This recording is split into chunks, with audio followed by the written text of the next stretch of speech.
recession-resistant asset class. The demand for the product is insatiable. It's massive and continues to increase every single year, right? Our product that we provide the market is affordable housing. And there is a massive, massive, massive demand for affordable housing, right? We're in an affordable housing crisis. You can't make more of it. I can go on and on, but suffice it to say, there's a demand there. And there's no new supply coming online.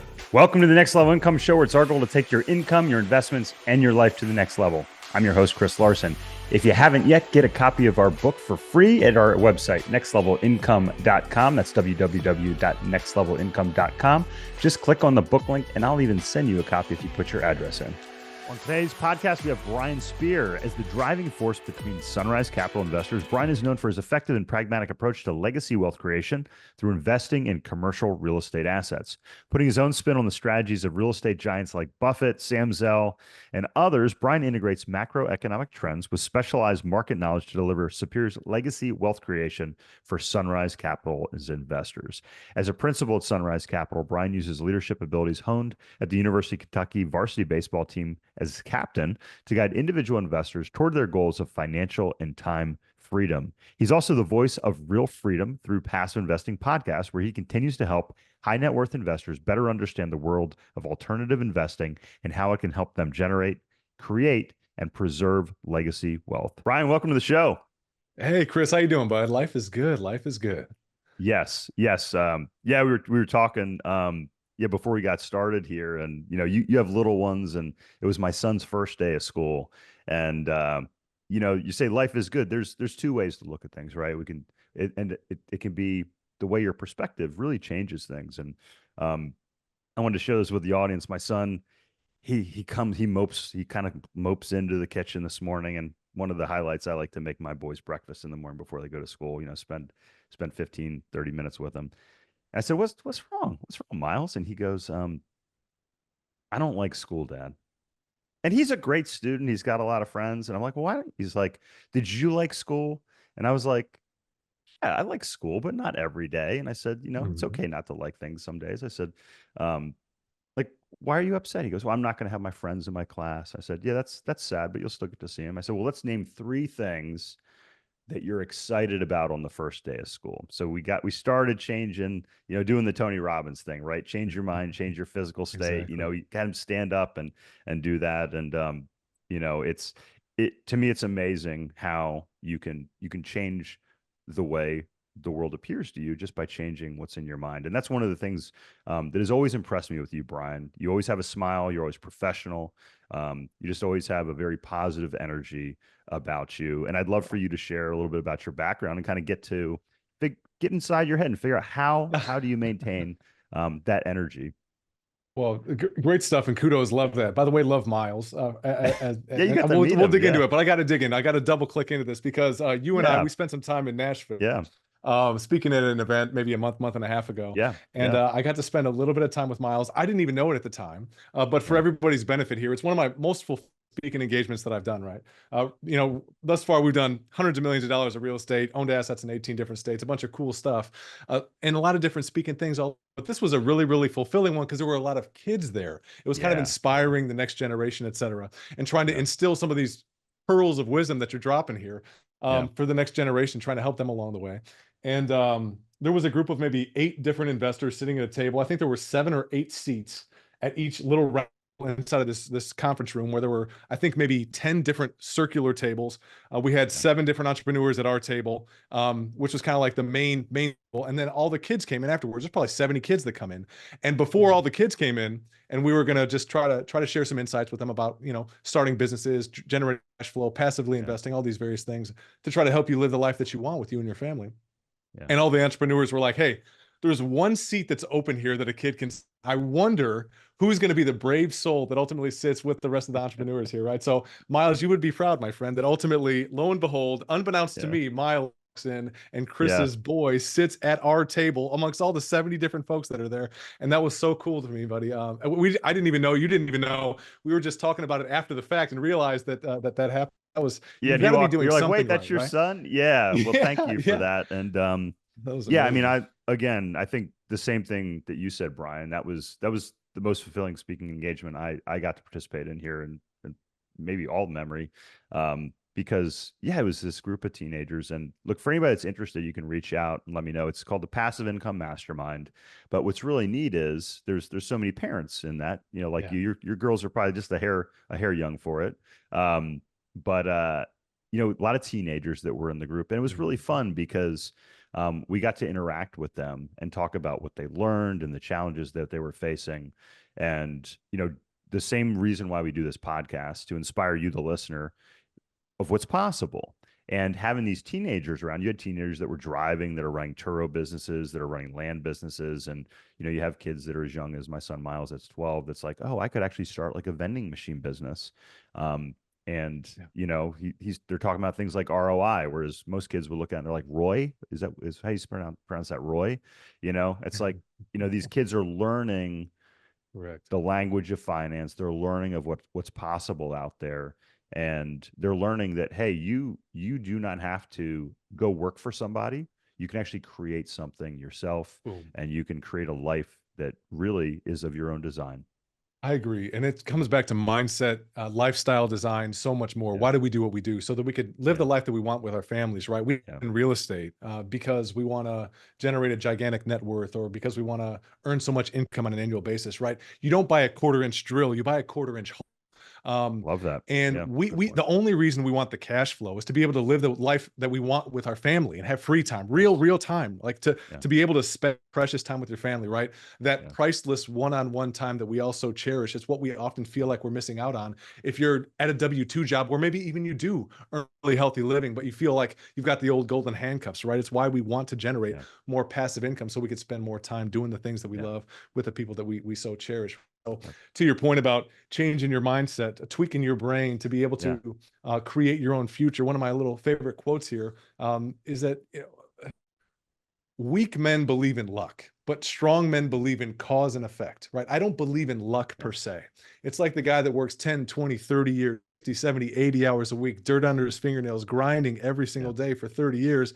And then at yeah. the end of 3 decades, he finally strikes it rich. And some people come to, oh man, wow, you just got so What a lucky. lucky Well, the guy. guy's been working Yeah, for 30 years to yeah, ultimately make that happen, right? It's the yeah. concept of opportunity.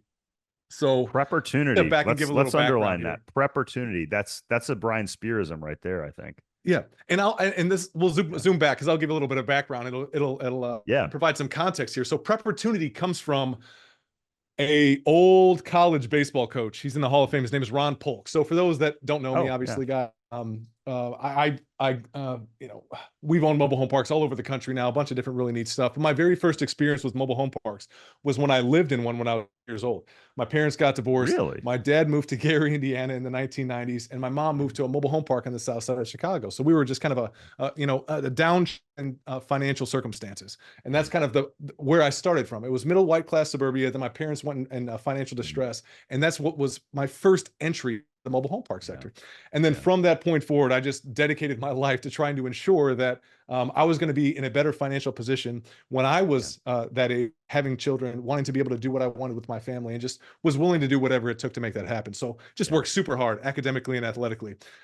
Academically, graduated top of my class, graduated fifth. Everybody else above me went to like Ivy League schools, really neat places. And for the athletic side of it, I also wanted to choose a sport where I could get a scholarship. Well, I wasn't tall enough to play basketball, wasn't strong enough to play football, but you can be any size and shape and play and play baseball, right? And be pretty successful. So I taught myself how to hit both right-handed and left-handed, and ended up getting Mm, scholarship offers all over the country. And when I was getting this, right, getting recruited, I happened to be in an auditorium at a where Ron Polk happened to be speaking, and he yeah. taught me that term, opportunity.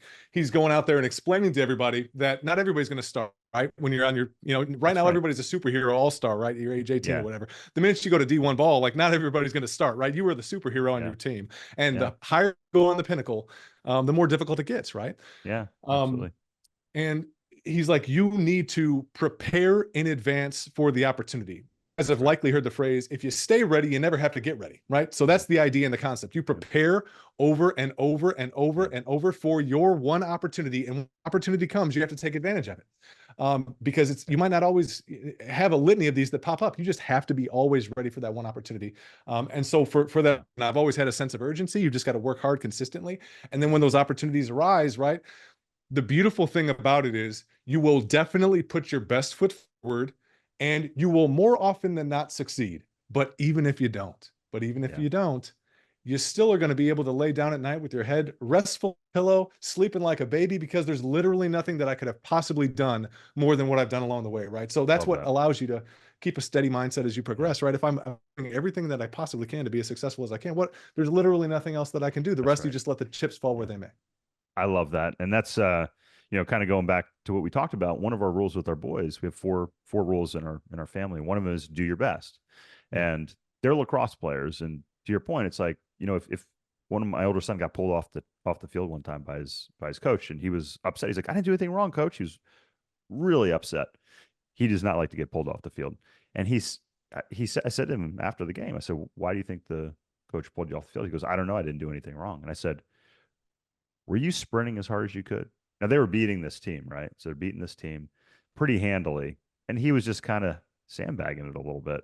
And I said, it's because the coach knows how fast you can move and he knew you weren't giving it your all. And I said, listen, even though you scored a lot of goals and you guys won that game, I said, you shouldn't feel good because you didn't give it your all. I said, I don't care if you win or lose, son. I said, I just want to make sure you gave it your all. And I think what you said is the same. I think we all know that, those of us that are going out there and, when you empty the tank, right, and you say, I couldn't have given it anymore, you can be proud. But when you don't, you always look back and say, I could have, those are where regrets come from, right? Oh, I Like I couldn't agree know more. I had Yeah. more potential there. But I just talked about a sporting analogy, and you mentioned that as well, Brian. We were talking in just a little coffee conversation here last time I saw you, and you're just listening to you and hearing your philosophy and seeing kind of the way you operate.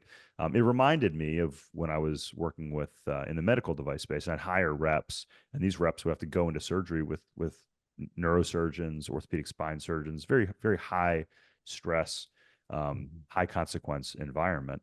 And what I found was there were two types of individuals that seemed to really really succeed disproportionately. And one of them tended to be high operating military, retired military. I was fortunate enough to work with some special operations individuals. And, one of my favorite guys that worked for me, he said one time, he had just a really rough day. And he goes, Chris, at least I can get shot at today. I was like, yeah, you know what? That's Perspective. yeah, that's a pretty good perspective. As bad as it gets, at least, or we used to say, hey, at least I wasn't the one on the table in the operating room, right? That was always kind of the thing. But then the other group were elite athletes, Brian, elite athletes. And I tried to figure out, okay, I can't hire all elite athletes and all special forces guys. So what are the components that really make these individuals successful?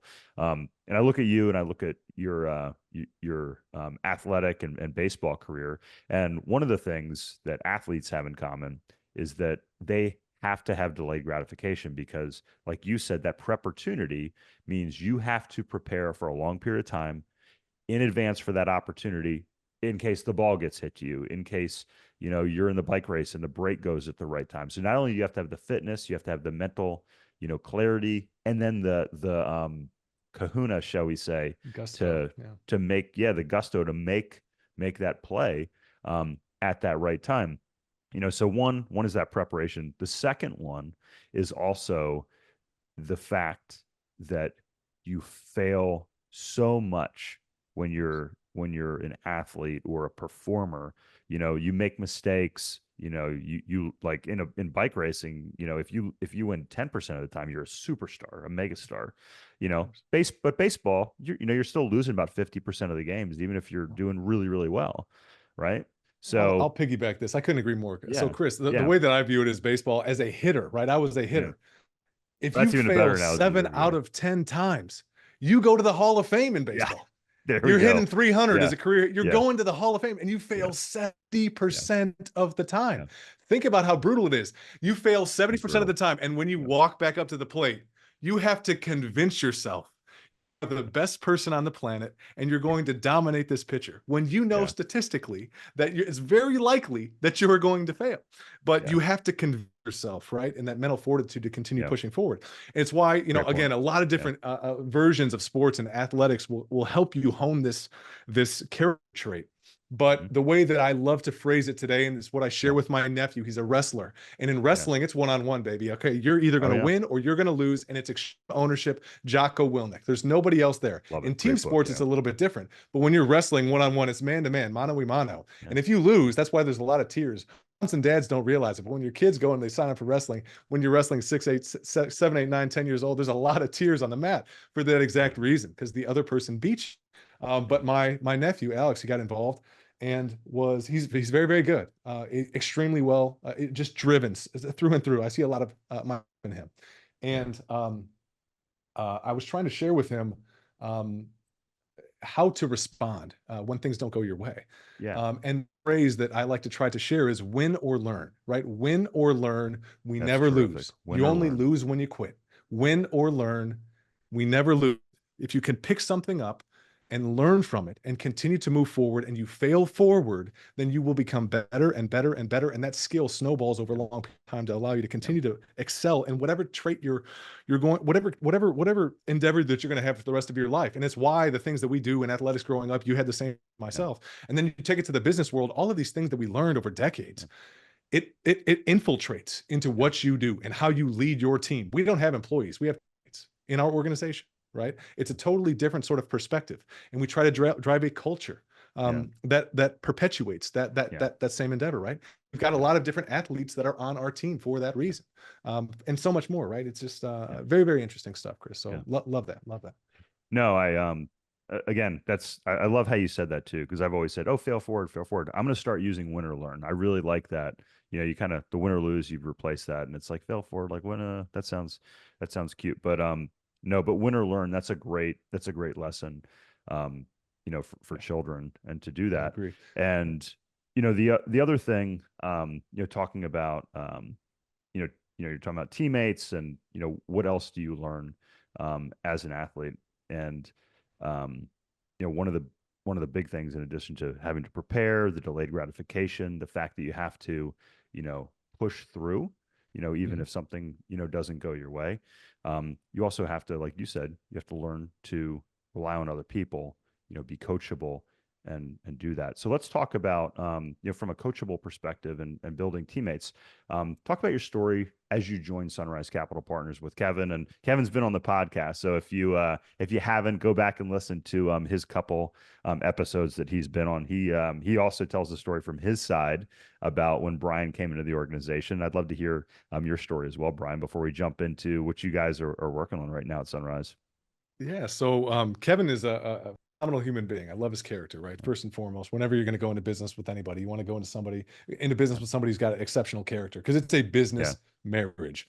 And so I was very fortunate to get a lot of academic and athletic scholarships all over the country. Landed at the University of Kentucky, played baseball in the SEC, captain of the team there, not because I was the most talented guy. There were 6 different big leaguers on the team, just worked super hard. Wow. After school, I ended up taking a job that was going to earn me the most, not because I was the greediest guy in the world, but ultimately I just wanted to try to ensure that I could change the family tree, right? And it was a much better decision than going and playing free agent ball in the minor leagues, where you're making $20,000 a year.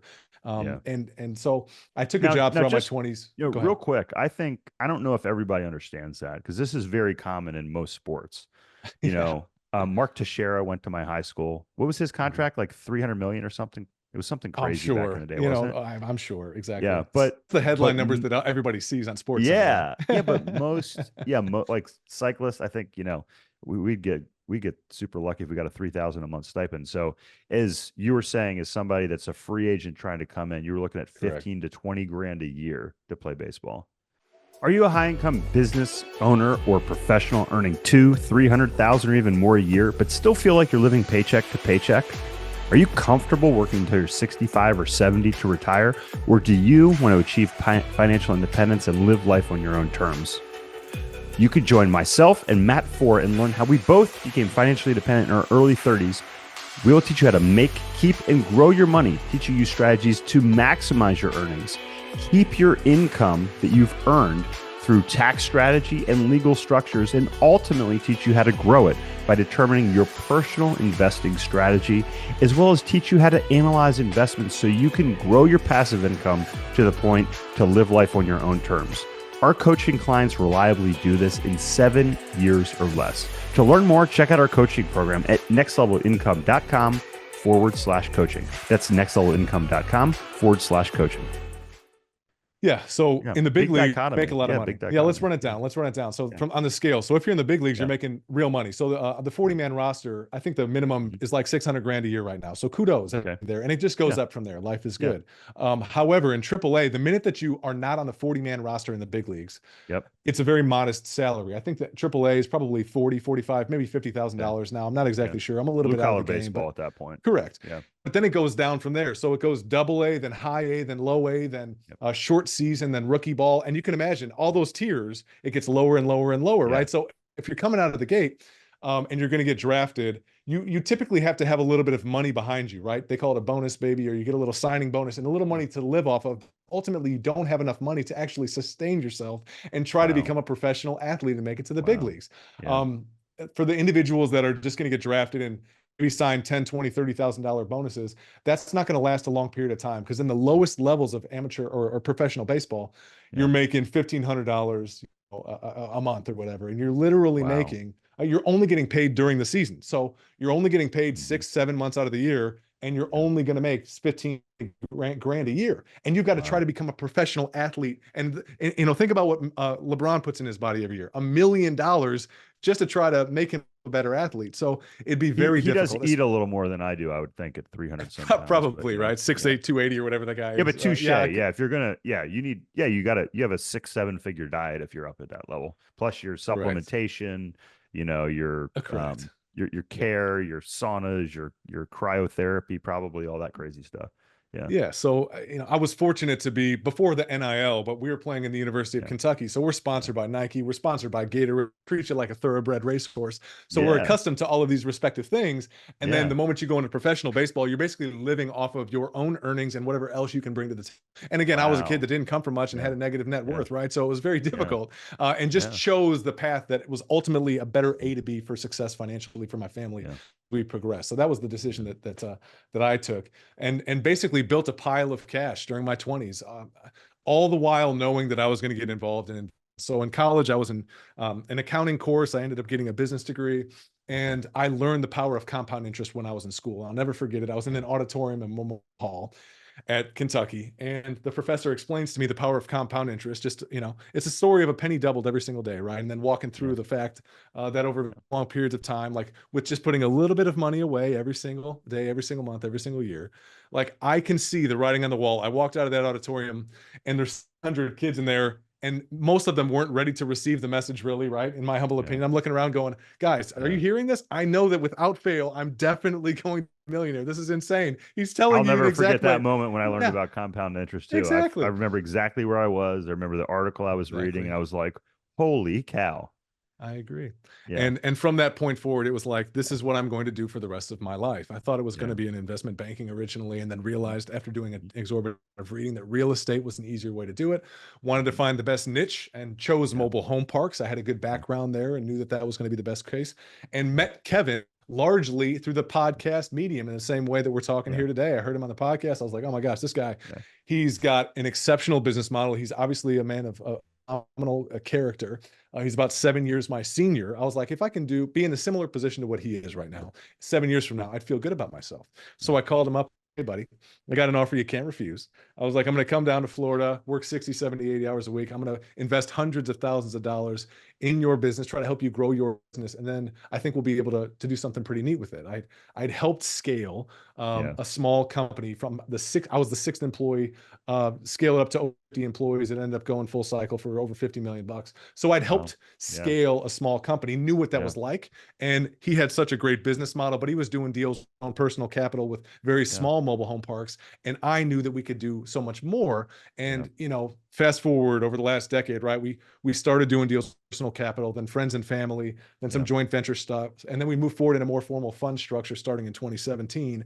And Yeah. it's just kind of continued to snowball from. So, it's just been such a great run. It's just been a wonderful, wonderful experience. And I can't say enough good things about Kevin. He's just a phenomenal human being in tandem with being a great business partner. He's just a great dad, a great husband, a great father, so much more. Dude, he's just an amazing human being. So it's been such a fun ride far.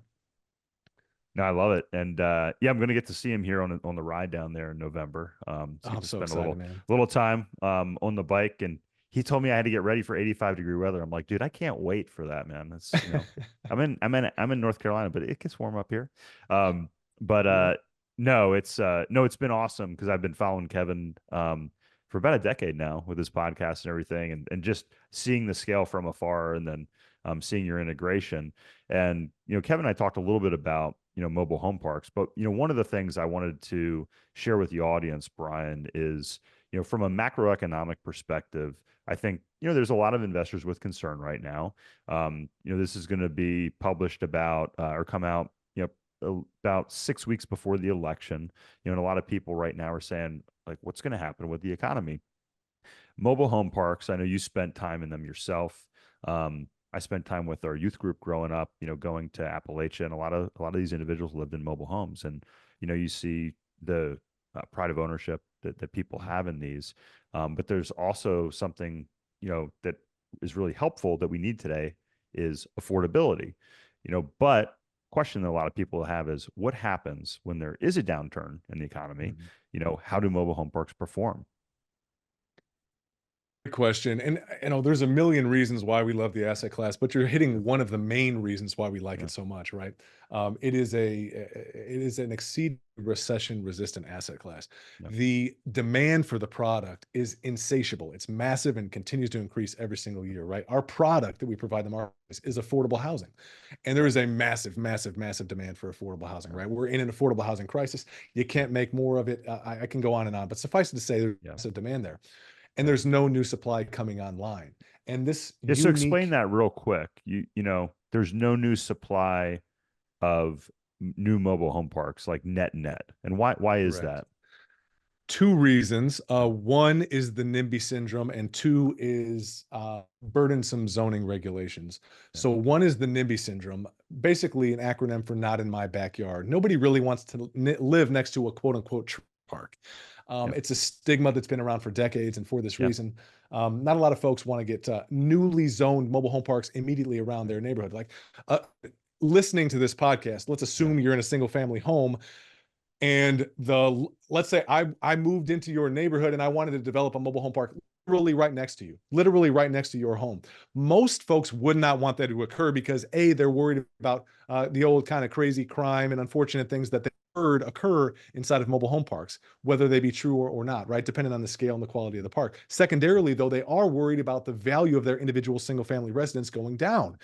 The average price per square foot of homes sold in the vicinity would get lowered by the virtue of having the mobile homes there, right? So they're worried about their overall value of their home and price appreciation over the long term. So that's one piece of it, NIMBY syndrome. The second piece, and the one that is often overlooked, but I think is the most powerful by far, it's burden zoning regulations. yeah, If I were to go to a local municipality and say, "Hey guys, do you need more affordable housing?" Without fail, everybody would say yes. absolutely. Yep, 100% of the time, yep, everybody would all yes. I yep. say, I've been "Great, in those perfect. meetings here. Yep, Yeah, 100%, I've always. got a deal for you. I got a deal Yeah, for you. I'm going to go build you a mobile home park. I'll give you 100 affordable housing units in the sorry, that form doesn't of a count. mobile home park." Yeah, They'll say, "No, I don't want that to happen." yeah, And some of it's the NIMBY syndrome, but more importantly, it's because the municipality actually loses money when you newly zone a mobile home park. Why is that the case? Because mobile homes are actually they're taxed as personal property as opposed to real property. So when you have a piece of commercial real estate, or you have a residential property, multifamily, it's real property, quote unquote, real property with higher amount of property tax that you can generate for the local municipality. But a mobile home is literally taxed as personal property because it's on a chassis, much like a truck or a yeah, semi truck or a car, right? mhm, So there's not near as much property tax revenue generated, and on a parcel of land that has yeah, a mobile home park where there's a high density, there's like hundreds of homes and yeah, largely a lot of children, hundreds of children on a relatively small parcel of land. You've got to pay public school tuition for 18 years and pay for the fire yeah, staff and the police and so much more public services for 18 years for all of these children and going through, and the property tax doesn't justify it. They yeah, literally lose money. So it's not only the NIMBY syndrome, it's literally the city. It's a bad financial decision. So no new yeah. mobile So home you parks have really come online. Yes, you have negative social energy and you have negative financial incentives. So that's Yeah. driving, yeah, the decrease. But Yeah. we have this massive, and to me, so just from a, econ 101, you have increasing demand, decreasing supply. That is like you said, when you're like, hey, Kevin's got this great business model. What a great segment to go into. And Yeah. how are you guys taking advantage of this today? I know you guys are on, is it your fourth fund that you guys are working on right now, Brian? Yep. Fourth fund right now. Yeah, Yeah. correct. From our perspective, it's a great time to ultimately acquire assets. In terms of being Yeah. recession resistant, the product typically does well regardless of the economy. I can Yeah. provide you with data from Green Street, which conveys that basically the mobile home parks are not materially impacted by the nation's GDP, whether positive or negative. Meaning, as you can imagine, right, hotels, by way of example, the inverse would be hotels and lodging, right? Yeah. So like Yep. if the economy goes into a recession, fewer people are going Yeah. to be traveling around the country, staying in Best Westerns and Marriotts and things of this nature, taking Yeah. vacations. But in the mobile home park sector, people need affordable housing regardless. So Yeah. whether it's recession, depression, booming economy, bust economy, Yeah. mobile home parks are steady trajectory upward every single Yeah. quarter. And so again, they typically the number one or number two lowest default rate on an annual basis every single year. So it always does very well during periods of recession. And from our perspective, for my money, right now is one of the best times to go acquire assets. Yeah. Certainly the best time since the Great Recession of 2009, right? Yeah. The luxury now of looking back at what occurred during the Great Recession, when everybody was real estate was the best thing since sliced bread, running up 2005, 6, 7, et cetera. Then unfortunately, the Great Recession occurs. Pricing came down 38%, right? So the market crashed significantly. And Yeah. it was a brutal situation. At that Yeah. time, that's really when there's blood in the streets, and all of the headlines are, oh my gosh, real estate is the worst thing of all time, yada, yada, Yeah. yada. The truth is, you should have been selling 2 years prior, right? That's At right. the Yeah. bottom of the market, when those headlines are kind of right at the Yeah. forefront, that's really when you should be backing up the brink and buying all the assets. Right That's now, we right. have hindsight in our favor, and we could go back and say, okay, if I could have Yeah. bought anything in 2009, anything in Wow. 2010, Yeah. anything in 2011, Yeah. we would do exceptionally well. It was difficult to get good debt. It was not as easy to get equity, but Yeah. anybody that made investments at that time did exceptionally well. That's And right. here we Yeah. are today in this situation. In the fourth quarter last year, Green Street called the bottom, right? We paid tens of thousands of dollars for institutional data to try to help us skate where the puck is going.